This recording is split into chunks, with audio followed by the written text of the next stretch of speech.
안녕하세요. 국이 백주욱입니다. 발표 시작하겠습니다. 저는 근막 통증 증후군 환자에서 SD와 목커브 감소가 얼마나 나타나는지, 그리고 이것이 통증과 자세 문제와 어떤 관련이 있는지 조사한 연구를 읽어봤습니다.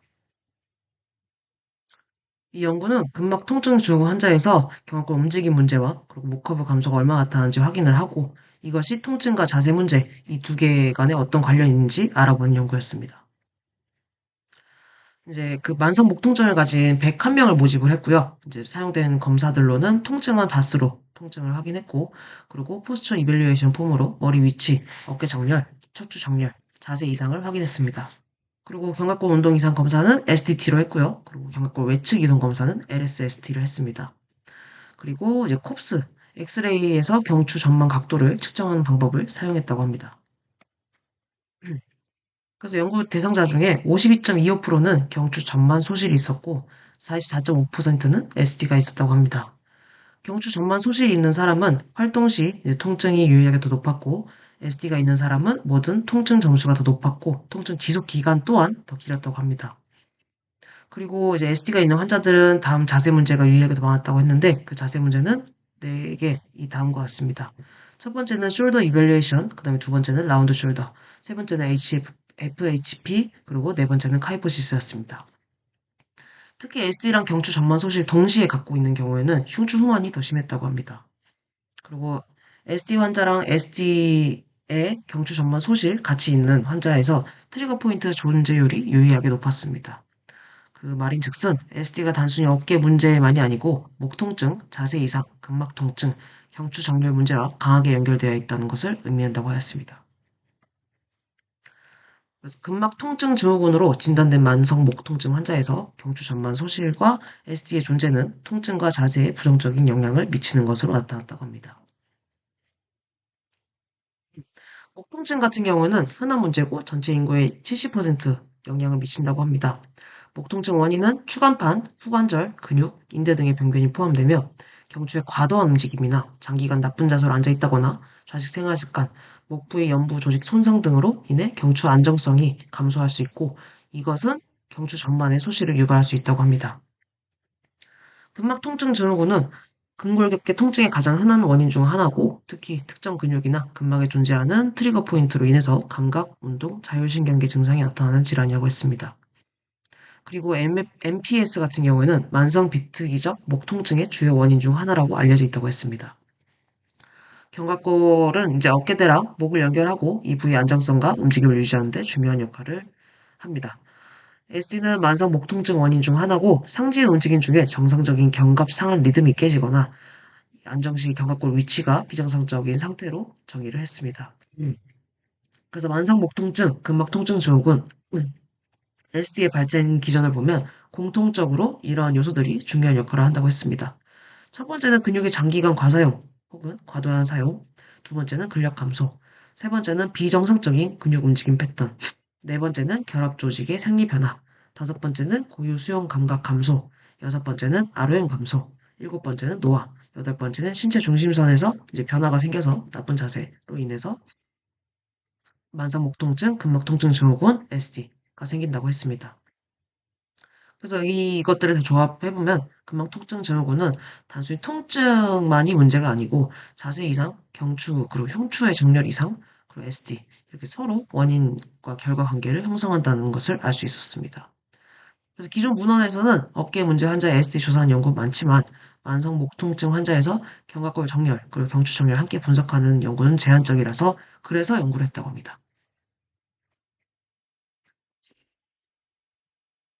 그래서 아까 말씀드린 것처럼 이제 101명이 포함이 됐고요. 그 참여자들이 가장 먼저 평가받은 것은 이제 경추 전만 소실이 있냐 없냐, 그리고 SD가 있냐 없냐를 평가받았다고 합니다.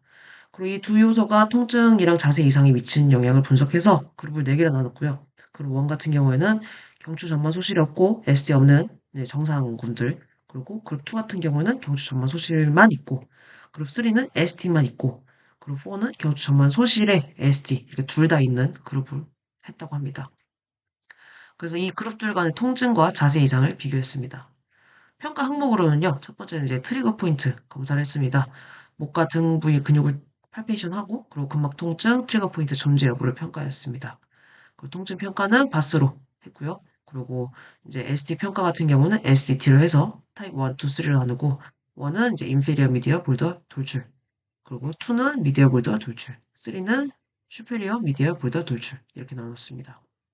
그리고 LSST 같은 경우는 세 가지 자세 측정했고 첫 번째는 중립, 그냥 가만히 아무것도 안 하고 있는 상태. 두 번째는 45도 외전, 그리고 손은 허리에 놓은 상태.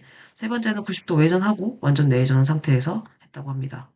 양성 기준으로는 좌우 차이가 1.5를 넘어가면 경합골 비대칭이 존재한다고 하고 있습니다.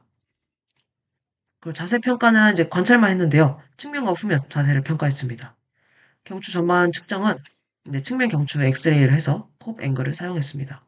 측정 위치는 C2 하부 종판이랑 C7 하부 종판 경추를 측정을 했고 경추 전만 소실 기준은 이제 CLA 이제 0에서 10도는 경추 전만 소실로 판정을 했습니다. 그래서 이제 연구 대상자 중에 오른쪽 목 통증은 11명이 있었고 그리고 왼쪽 목 통증은 8명이 있었고 양측은 82명이 있었습니다. 대부분이 양측성 목 통증을 가지고 있었습니다. 그 트리거 포인트 결과 같은 경우에는 여성에서 활성 트리거 포인트 수가 더 많았고 특히 또 트라피즈스 머슬 그리고 롬보이드 메이저에서 가장 많았다고 합니다. 목 통증하고 자세 관계에서는 숄더 프로텍션 그리고 목 통증 사이에 약한 양의 상관관계가 존재했습니다. 그래서 어깨가 앞으로 말릴수록 목 통증이 증가하는 경향이 있었고 여성에서 숄더 프로텍션이 더 많았다고 합니다. FHP와 통증 관계를 보면 이제 FHP가 있는 사람은 활동 시 통증, 그리고 휴식 시 통증, 야간 통증 모두 다 높았습니다. 경추 전만 소실과 SD 빈도 보면 전체 101명 중에 53명이 경추 전만 소실했고요. 그리고 45명이 SD였습니다. SD 발생 위치 같은 경우 보면은 오른쪽 SD가 29명, 왼쪽 SD가 16명이었습니다. 그리고 유형을 따지자면 타입 1은 19명, 타입 2는 19명 해서 1, 2가 가장 많았습니다.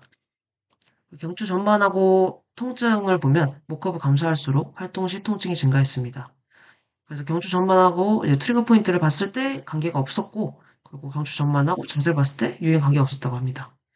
SD랑 통증을 봤을 때는 SD 있는 사람은 활동할 때 통증이 심했고, 휴식할 때도 통증이 심했고, 야간 통증은 심했고, 그리고 SD 트리거 포인트 봤을 때는 SD 있는 그룹에서 활성 트리거 포인트가 증가를 했습니다. 특히 이제 근육으로 보자면 트라페지우스 머슬, 롬보이드 머슬, 리베이터 스카퓰라, 그리고 세라티오스 안테리어에서 많았다고 합니다. 그리고 SD 환자에서 증가한 자세 문제로는 숄더 엘리베이션, 라운드 숄더, 그리고 FHP, 카이포시스가 있었습니다. SD 타입과 자세 관계를 보면 SD 타입 심할수록 어깨가 상승이 되었고 FHP와 연관성이 존재했습니다. 그룹 비교 결과에서는 이제 그룹 4, 경추 전만 소실, 그리고 SD 이 두 개 다 같이 갖고 있는 데가 가장 문제가 많았다고 합니다. 그래서 이거는 뭐 평가표고요. 그 바스표.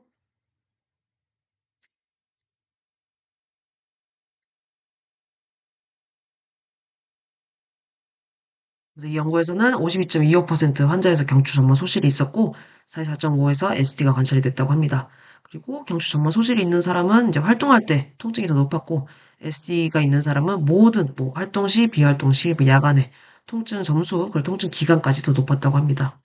트리거 포인트 관련 결과는 이제 SD 있는 환자에서는 활성 트리거 포인트 수가 많았고 특히 아까 말씀드린 대로 트리페지우스 머슬, 그리고 롬보이드, 그리고 리베이트 스카퓰라, 그리고 세라투스 안테리어 머슬에서 트리거 포인트가 유의가 증가하였습니다.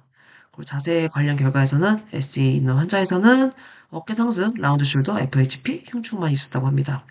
가장 문제 있는 그룹은 아까 말씀드렸다시피 경추 전만 소실하고 SD 두 개 있는 그룹 4였고요. 그리고 이 그룹에서는 바스 통증 증가했고 트리거 포인트 증가했고 FHP 증가했고 흉측만 증가했습니다. 연구 제한점 같은 경우에는 이제 단일 기간이었고 다른 척추 시상면 정렬 평가를 하지 않았고 그리고 결론은 경추 전만 소실하고 SD가 함께 존재하면 통증과 자세 문제가 더 악화된다고 합니다. 그래서 넥페인 환자 평가할 때 반드시 경합골 움직임, 자세 경추 정렬을 함께 평가해야 된다고 합니다. 치료는 뭐 ROM 운동, 프로프레셉션 운동, 그리고 견갑골 안정화 운동, 자세 운동이 있었습니다. 이것으로 발표 마치겠습니다. 감사합니다.